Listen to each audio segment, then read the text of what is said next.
Good morning. Happy Wednesday. Welcome to another episode of Talking TVL. Listen, we had a great show. But first of all, let me say, what a great day to be alive, right? The sun is shining, the birds are chirping, I'm breathing.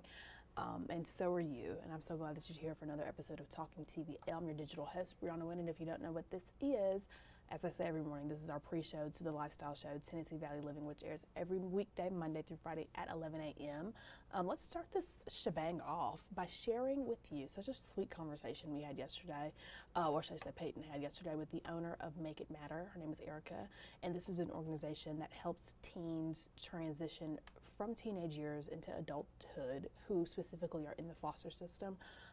An organization like no other, truly, you can hear the heart behind it, and I have the full video for you, so let's take a look. Again, love our next guest. This one, guys, I'm personally really passionate about.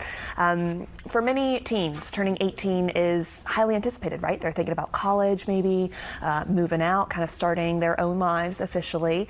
But for others, it's a race against time, right? Kids who grow up in the foster care system are left to their own devices, often at just 18 years old. And for many, that means they have no real support, right, as they enter the real world. So this morning, Erica Hardesty, founder of the nonprofit Make It Matter, is here to talk how her group is looking to give them a safety net, these kids, a community of support, and a family, right, long after they age out of the system. And again, we're super passionate about that here on TVL. Erica's sister, love you, welcome. Erica's a friend of mine, I feel like, so I'm so excited to promote this. But we do know foster care, this has been a passion of yours for quite some time. Walk me through initially just kind of some of the things you've seen, right? Certainly situations are different, but just like relationships you've fostered and lives that have been changed, again, through your work with this specific ministry. Absolutely. So I got my degree at Auburn in social work and have just always had such a passion for this specific niche group of, a lot of times people go for the younger age foster kiddos and they're precious and amazing, but I've always just had a passion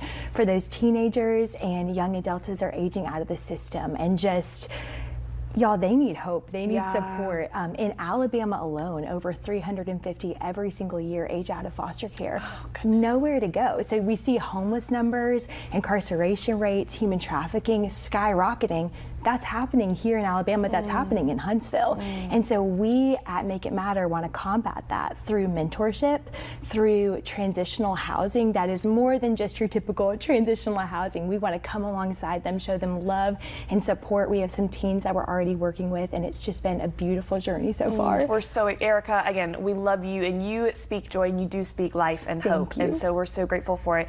You mentioned housing, which I do want to talk about. You've received some new land through, again, just a generous collection of donations through here, our community. Talk to me about where that is, what it's going to look like, and how people can best support you as you now look to build. Yes, so we just secured land in Owens Crossroads. We are so excited, and we are working to raise $7.5 million. We're $1.5 million all the way through so far. So we have $6 million left to go, and we are going to be utilizing those funds to build an apartment complex to house these youth. We just had a partnership with Huntsville City Schools. We are going to be doing a mentorship program with them, and that will be our funnel for those teens that we are working with and loving on in the mentorship program, to then channel them into the apartment complex where they will be housed for 2 years after they age out of foster care. That way they're not doing it alone. Erica, we are so incredibly grateful, and certainly, again, we want to stress there are still opportunities to help. Let's chat kind of the different facets of that, whether it is, again, we mentioned donations. Certainly you have a fund goal right now, but mentorship, or even just words, right? I mean, what's the message, again, for people who want to help?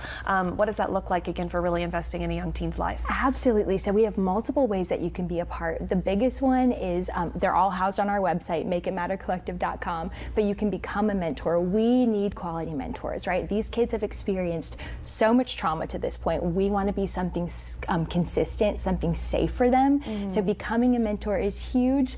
We also are in need of funds, and just any way that you can donate or be a part, whether it's your time, whether it's funds, resources, that is a huge way. And then just prayer. Faith is something that's super important to me, and these kids need so much prayer and encouragement and support, and we just get the privilege and the opportunity to be a small part in that. Erica, again, beyond grateful. I feel like I've just said beyond grateful so many times, because that's truly, we're almost at a loss for words, again, for you and the work that you do.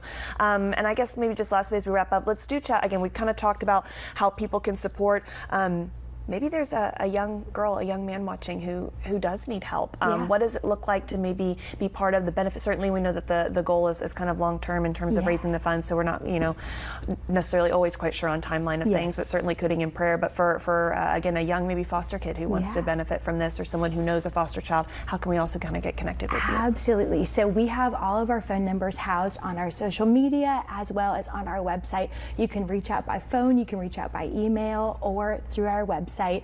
We have actually, all of our young adults so far that we're working with, we have gotten through that. And so we've loved to just get to support them. We have a bunch of resources for you guys. We would love to just care for you, love on you, and let you know that you're not alone. Oh, Erica, a beautiful message. And you've got, again, just the mind and the heart behind it, and the passion certainly as well, fueling it along the way.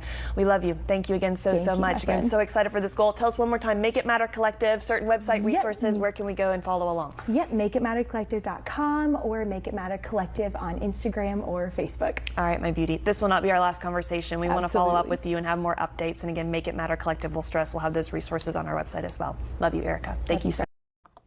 Okay, is she not the sweetest? Like, come on now. Just this organization just touches my heart, and I hope it touches yours.